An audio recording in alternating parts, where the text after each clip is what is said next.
Amigas e amigos de Carta Capital, está no ar mais uma edição do Direto da Redação, o seu boletim de informação e análise aqui no YouTube. Eu sou o Leonardo Miazzo, editor do site de Carta Capital, e eu tenho ao meu lado, mais uma vez, a repórter do site de Carta Capital, Ana Luísa Basílio. Hoje, com uma presença muito especial, a do senador Alessandro Vieira, titular da CPI da Covid. Juntos vamos entender para onde vão os trabalhos da comissão. Então, você, desde já, pode mandar a sua pergunta aqui no chat do YouTube. Não se esqueça de curtir o vídeo e de se inscrever no canal de Carta Capital. Você deve ter visto o título desse vídeo aqui embaixo. Nós vamos começar falando sobre cloroquina. Porque, senador Alessandro Vieira, primeiramente, seja muito bem-vindo ao canal de Carta Capital. É um grande prazer recebê-lo. Tudo bem com o senhor?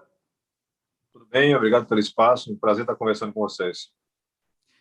Senador, um dos focos da CPI, nesse momento, parece mesmo ser o aprofundamento das investigações sobre aquele chamado gabinete paralelo, e eu quero falar sobre isso a seguir, mas existe um outro ponto importante, que é o dinheiro por trás dessa indústria da promoção da cloroquina. Em março, senador, Carta Capital publicou uma matéria intitulada "O que há por trás do lobby de Bolsonaro pelo uso da cloroquina", uma matéria da nossa repórter Ana Flávia Gussen. Nesta semana, o jornal O Globo revelou um diálogo entre Bolsonaro e o primeiro-ministro da Índia, que visava acelerar o envio para o Brasil de recursos, de insumos necessários para a produção da hidroxicloroquina. Bolsonaro, inclusive, citou duas empresas, a Apsen e a ESM, a Apsen de Renato Spalletti, que é um apoiador declarado do presidente. Pergunto ao senhor, senador, esse também é um caminho importante para a sequência dos trabalhos da CPI? Sem dúvida, a gente precisa entender cada tomada de decisão do governo federal. Então, o mesmo governo que se recusou a fazer qualquer gesto em favor da compra de vacinas é o governo que vai em busca de insumos para dois fabricantes nacionais de um medicamento que não funciona no combate à Covid. Então, isso chama muita atenção. E é preciso entender, porque no começo da pandemia, então a gente está falando lá de março, abril de 2020, existia uma discussão sobre a possibilidade de medicamentos que evitassem ou reduzissem o risco de contágio. A cloroquina estava nesse pacote. Em maio, já deixa de existir essa discussão lá fora. Maio, junho, você vai encerrando, porque as pesquisas acontecem e se descarta totalmente. No Brasil, não. No Brasil, isso continua, isso aumenta, isso é estimulado pelo governo federal e por um grupo de voluntários que é, de certa forma, ao que tudo indica, organizado e financiado pelos próprios fabricantes. Então, a gente tem que entender essa relação para entender por que uma política pública tão importante deixou de seguir aquilo que a ciência preconizava para seguir aquilo que esses, vamos chamar, pseudocientistas defendem. Acho que a CPI está indo num caminho interessante. Senador, boa noite. Senador, essa semana o senhor entrou com um pedido de representação junto ao Conselho de Ética contra o senador Luiz Carlos Reins, né, pelo fato dele ali utilizar de informações falsas no ambiente da CPI Covid. O que eu queria perguntar ao senhor, senador, é como o senhor avalia o papel dos senadores da ala governista nesse momento e se esse indicativo, né, de possível responsabilização do senador Reins é um caminho. É possível, então, que a CPI também busque responsabilizar os senadores da base governista nesse momento? Acho que não é um papel da CPI, é um papel do Senado como um todo. A CPI, o Senado da República, não pode servir de plataforma de desinformação. Então, hoje, quando nós estávamos ouvindo a doutora Natália Pasternak, o doutor Cláudio Maierovitch, eu fiz questão de ressaltar, de pedir desculpas novamente à população brasileira e de ressaltar que você pode até justificar uma ignorância num primeiro momento, num primeiro contato com os fatos, mas depois de 30 dias, não. Aí não é mais ignorância, é uma escolha deliberada por continuar desinformando. Particularmente o senador Reins, que é uma pessoa com quem eu tenho um excelente relacionamento pessoal. Ele vem repetindo informações falsas, mesmo alertado que são falsas. Eu vou dar um exemplo concreto. O estudo feito em Manaus, publicado na revista JAMA, e que ele coloca como um estudo que está sendo investigado, um estudo que é criminoso, coisa que vale, na verdade, é um estudo que foi premiado lá fora. Foi considerado o estudo mais relevante publicado na revista no ano de 2020. Foram criados por determinados atores processos de apuração no Conselho Federal de Medicina e no âmbito do Ministério Público Federal, e todos foram arquivados. E foram arquivados porque o procedimento científico estava correto. Então, não dá para você aceitar a repetição da mentira, porque eu estou falando da vida das pessoas que fizeram o estudo e das pessoas que são iludidas pela desinformação. Então, o único caminho que eu encontrei foi chamar a atenção através do Conselho de Ética para que a gente tente reposicionar as coisas. Porque o espaço de opinião política tem que ser respeitado.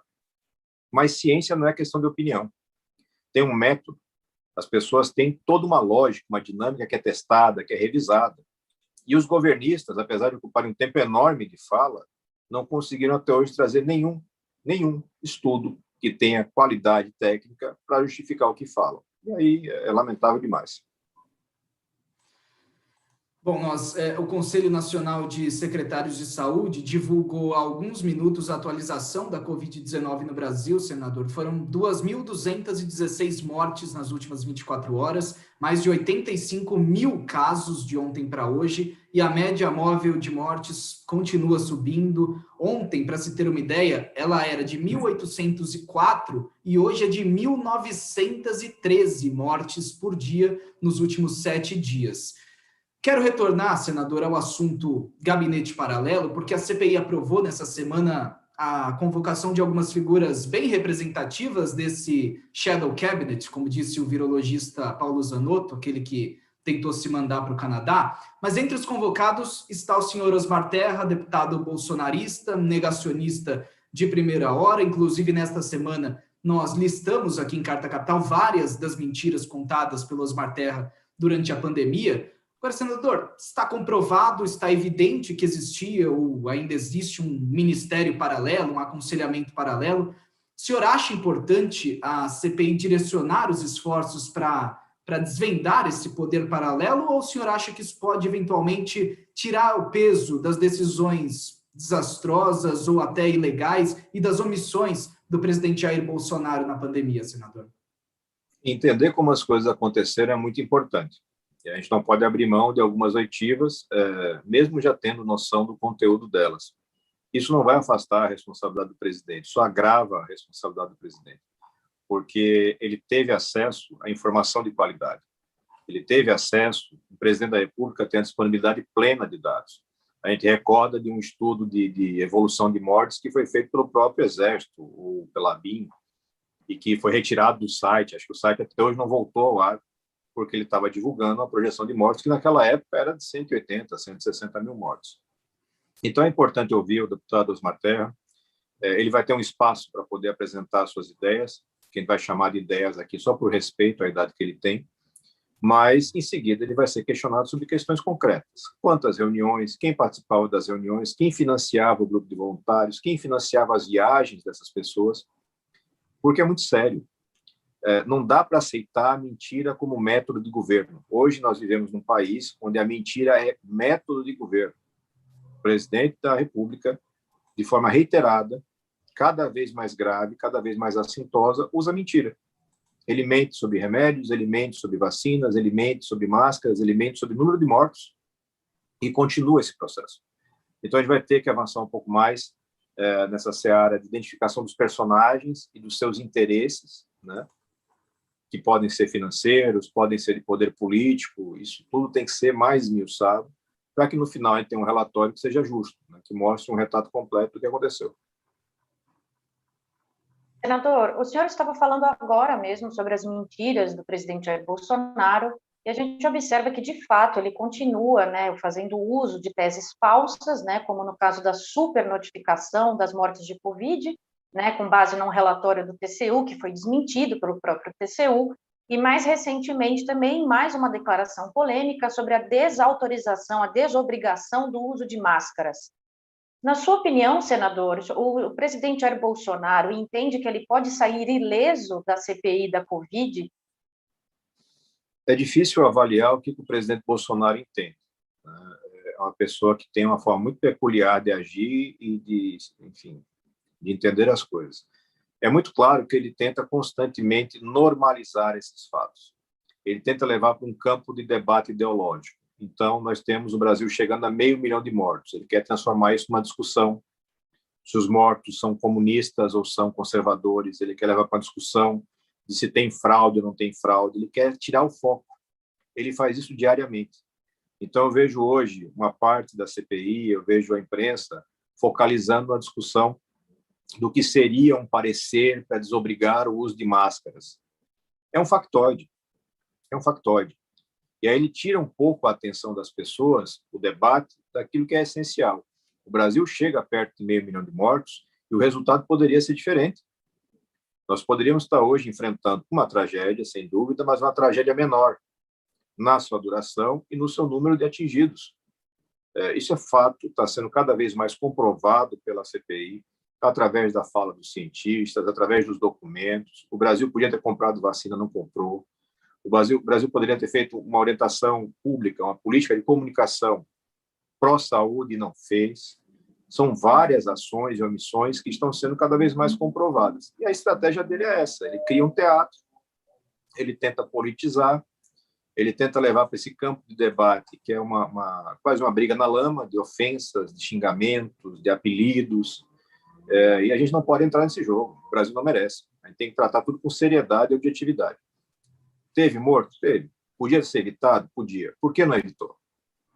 É só burrice? É só má vontade? Não, não. É uma política deliberada. Em algum momento, alguém sentou numa mesa e disse: ok, pode morrer um pouco de gente aí, mas o Brasil tem muita gente, eu não posso parar a minha lanchonete, como foi o proprietário do Madeiro. Eu não posso parar minha loja, como foi o Luciano Hang. Só que eles talvez não tenham mensurado o tamanho da maldade que estão fazendo. E chegamos a quase 500 mil, é gravíssimo, mas se fosse um só brasileiro já seria grave. A vida é o bem principal, está na Constituição. Não pode estar na escolha, no direito de escolha de político nenhum, mesmo que seja o presidente da República. Senador, eu quero aproveitar esse gancho da Ana Luísa, porque ainda nesse aspecto da responsabilização, porque a CPI aprovou um requerimento apresentado pelo senhor, justamente, para que juristas e pesquisadores apresentem um estudo sobre os crimes que podem ser imputados às figuras que forem responsabilizadas pela CPI, potencialmente, inclusive, o presidente Jair Bolsonaro. Gostaria que o senhor explicasse aos nossos internautas, às nossas internautas, o que o senhor espera a partir desse requerimento para a produção desse estudo, senador. São fatos tão complexos, uma gravidade tamanha e um ineditismo, que a gente optou por escolher, enfim, de pedir esse apoio técnico da academia, das universidades, dos criminalistas, para que façam um estudo de tipificação dessas condutas tão dissonantes da realidade. Não é normal você ter um presidente da República que faz a mentira como política, traz a mentira como política. Isso é uma coisa totalmente fora do normal. A gente tem que entender isso, colocar num patamar jurídico, entender o que a CPI produz como resultado, para não ter depois uma frustração. A CPI não prende ninguém, a CPI não condena ninguém, a CPI não faz impeachment. A CPI produz um relatório. Quanto mais técnico, aprofundado for esse relatório, melhor será para os outros órgãos darem andamento na responsabilização criminal, civil, na checagem de contas, no eventual processo que é político e jurídico, que é o impeachment. Tudo isso tem desdobramentos a partir do relatório, mas não depende da CPI. Então, essa é uma preocupação. Nós temos, claro, das nossas próprias equipes, já um esboço do que pode ser tipificado, de que tipo de conduta pode ser identificada. Mas trazer mais dados, mais cientistas, mais técnicos estudando isso é muito importante para dar um resultado mais efetivo e menos passível de contestação. E, senador, falando um pouquinho sobre possibilidade de impeachment, como é que o senhor vê o ambiente político para o impeachment, prevendo que hoje o Arthur Lira é um aliado do presidente Jair Bolsonaro e ele preside a Câmara dos Deputados. Quando nós tínhamos o Rodrigo Maia, sempre foi falado que ainda não se tinha quórum, não se tinha esse ambiente político para discutir o impeachment, que era sempre o que o Maia justificava, né, nas não conduções, não aberturas dos processos. Como é que o senhor vê esse clima hoje?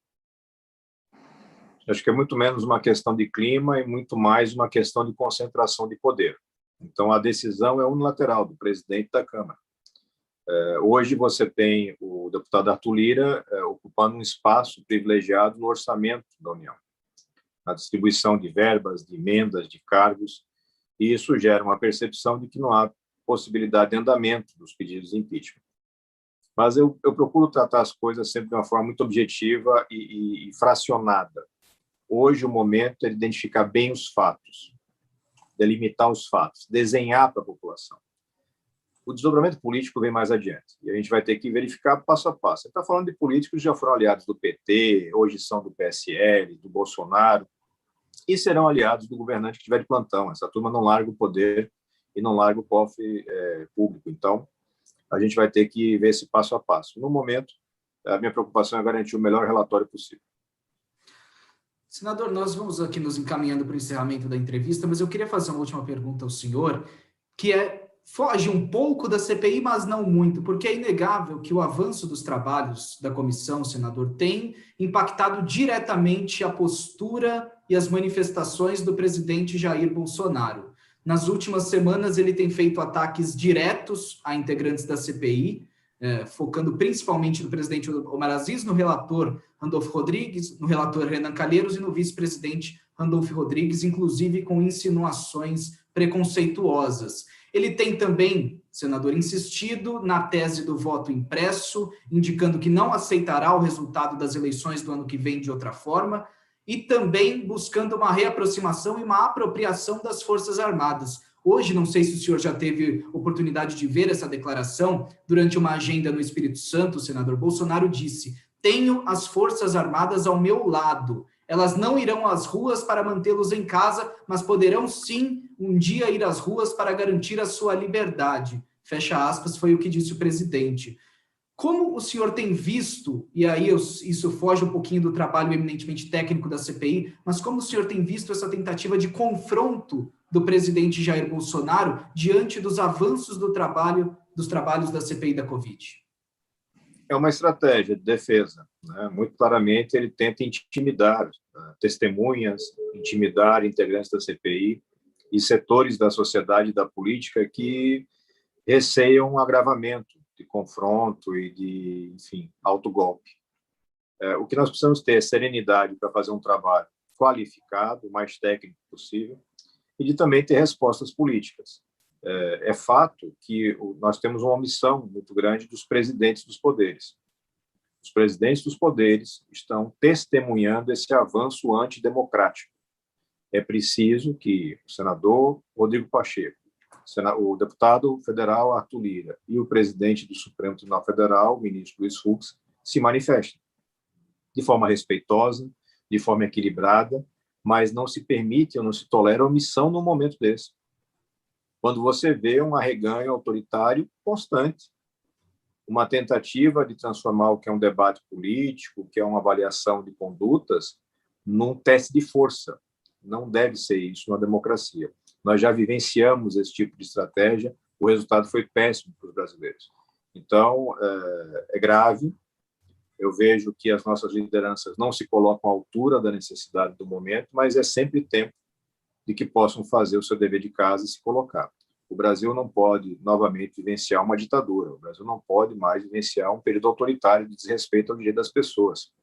Então, da minha parte, eu tenho certeza que da parte de muita gente, a gente vai estar à disposição aí para enfrentar esse momento dentro das regras legais, dentro do sistema democrático, mas enfrentar. Não dá para se omitir. Senador, eu agradeço ao senhor pela participação, citando aqui duas manifestações dos nossos internautas, a Janete Portnoy, dizendo aqui: senador Alessandro Vieira, muito boa a sua atuação na CPI, confiamos em você, e o Lourenço Saraiva, parabéns pelo trabalho na CPI da Covid. Então, estendemos as congratulações, agradeço ao senhor, senador Alessandro Vieira, pela participação aqui no nosso Direto da Redação, sempre um prazer recebê-lo em Carta Capital, esperamos contar com o senhor em outras oportunidades, que saem momentos melhores, senador. Muito obrigado. Obrigado, boa noite e saúde para todos.